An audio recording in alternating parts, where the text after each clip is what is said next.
नमस्कार। आज 4 मई है, दिन सोमवार। यह है पटना समाचार। ये जानते हैं बिहार की 30 फटाफट बड़ी खबरों को। हाजीपुर में चिराग पर बुलडोजर से फूल बरसाए गए। जहां कार्यकर्ताओं ने उन्हें बिहार का अगला मुख्यमंत्री बताया, वहीं चंपारण से सद्भाव यात्रा शुरू होने की बात कही गई। पवन सिंह के बाद अक्षरा फिर प्यार में पड़ने की बात कहती नजर आई। उन्होंने कहा कि वह अभी प्यार के शुरुआत पड़ाव में हैं और पुरानी बातों को भूलकर अपने भविष्य पर ध्यान दे रही हैं। बेतिया और मोतिहारी में झमाझम बारिश हुई, जबकि पटना और बक्सर में बादल छाए रहे। आज 24 जिलों में आंधी और बारिश का येलो अलर्ट जारी किया गया है और 7 मई के बाद मौसम सामान्य होने की संभावना है। बीजेपी नेता के भांजे की हत्या के आरोपी को एनकाउंटर में मार गिराया गया। सिवान पुलिस ने सोनू यादव को दौड़ाकर गोली मारी। बताया गया कि कांटेक्ट में आने पर उसने फायरिंग की थी। नीट छात्रा मौत मामले में सीबीआई की धीमी जांच पर फटकार लगाई गई। 5 महीने बाद भी जांच अधूरी रहने पर पॉक्सो कोर्ट ने डेडलाइन दी है और परिवार को 2,50,000 रुपए मुआवजा देने का आदेश दिया है। नीट परीक्षा के दौरान छात्राओं की नोज पिन उतरवाई गई और मेटल डिटेक्टर से जांच की गई। बिना जूतों के एंट्री दी गई, जिससे सेंटर पर लंबी कतारें लगी रहीं। बिहार में 1,06,000 छात्र परीक्षा में शामिल हुए। राजद विधायक ने मंत्री को चूड़ियां भेजकर चेतावनी दी। दिल्ली में हुई हत्या पर राहुल शर्मा ने कहा कि यदि लोगों को सुरक्षा नहीं दे सकते तो सांसद और केंद्रीय मंत्री इस्तीफा दे दें। बक्सर स्टेशन पर चलती ट्रेन से गिर रहे यात्री को एक अज्ञात व्यक्ति ने हाथ पकड़कर बचा लिया। इस घटना का वीडियो वायरल हो रहा है। मुजफ्फरपुर में लीची के बगीचे में एक युवक का शव मिला। मृतक की मां ने छेड़खानी विवाद में हत्या का आरोप लगाते हुए कहा कि उसे मारकर पेड़ से लटका दिया गया। पटना में पूर्व मंत्री के आवास के बाहर एक नाबालिग लड़की का शव मिला। उसके हाथों पर मेहंदी लगी थी और गले पर निशान थे। वहीं डॉग स्क्वाड ने करीब 1 किलोमीटर तक सर्च अभियान चलाया।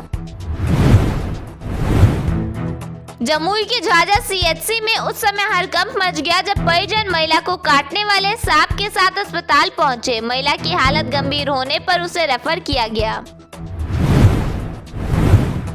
दरभंगा में फर्जी दरोगा बनकर एक व्यक्ति ने महिला सिपाही से शादी कर ली। मामला थाने पहुंचने के बाद आरोपी को गिरफ्तार किया गया, जिस पर ठगी, मारपीट और धमकी देने के आरोप लगे हैं। बिहार के सभी 38 जिलों में आज बारिश को लेकर अलर्ट जारी किया गया है। 19 जिलों में येलो अलर्ट तो 19 में ऑरेंज अलर्ट है। उप मुख्यमंत्री सम्राट चौधरी ने पटना को बेहतर बनाने के लिए बड़े निर्देश दिए हैं। अब शहर में मेट्रो का काम बहुत तेजी से पूरा किया जाएगा ताकि लोगों को ट्रैफिक से राहत मिले।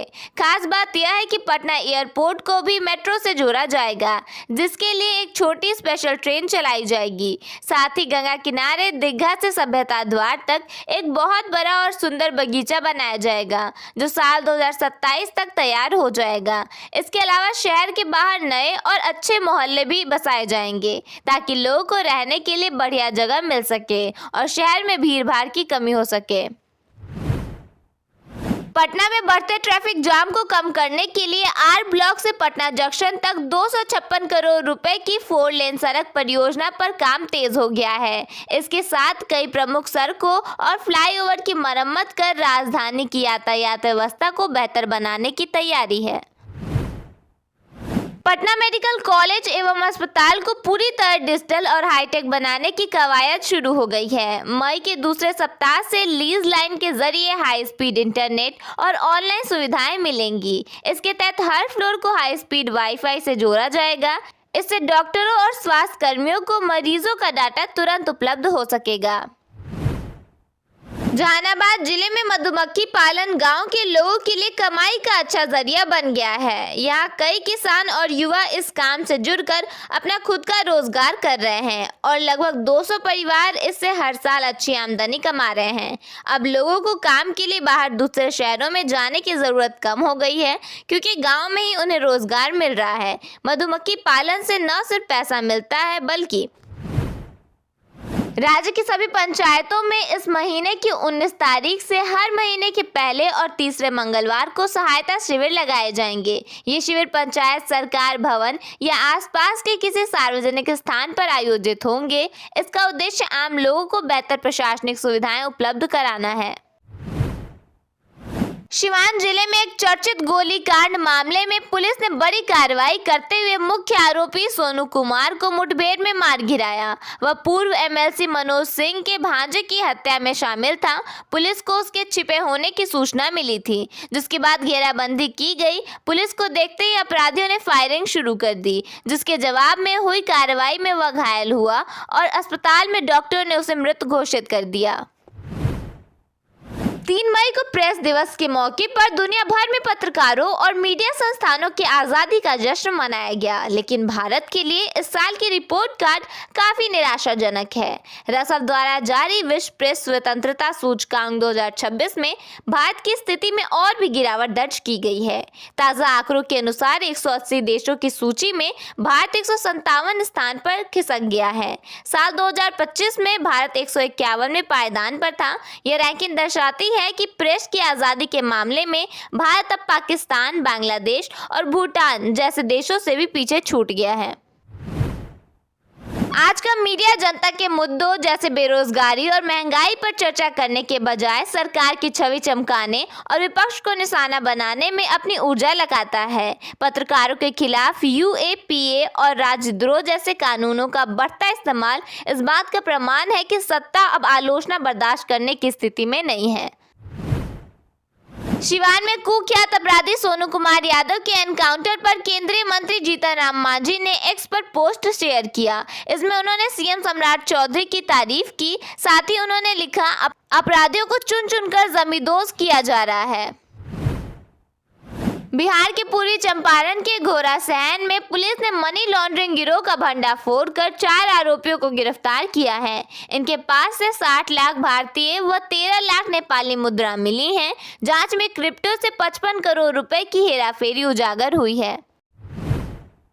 मुजफ्फरपुर की मनियारी पुलिस ने रघुनाथपुर मधुबन के पास छापेमारी कर 54 पेटी विदेशी शराब के साथ एक बोलेरो जब्त की है। तस्कर अंधेरे का फायदा उठाकर भाग निकला, जिसकी तलाश में पुलिस छापेमारी कर रही है।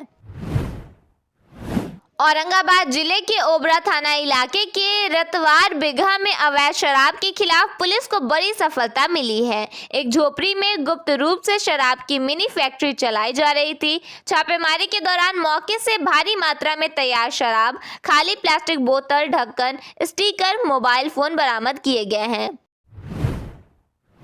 औरंगाबाद में एकरा चेक पोस्ट पर बड़ी कार्रवाई करते हुए उत्पाद विभाग ने 240 लीटर स्पिरिट बरामद किया है।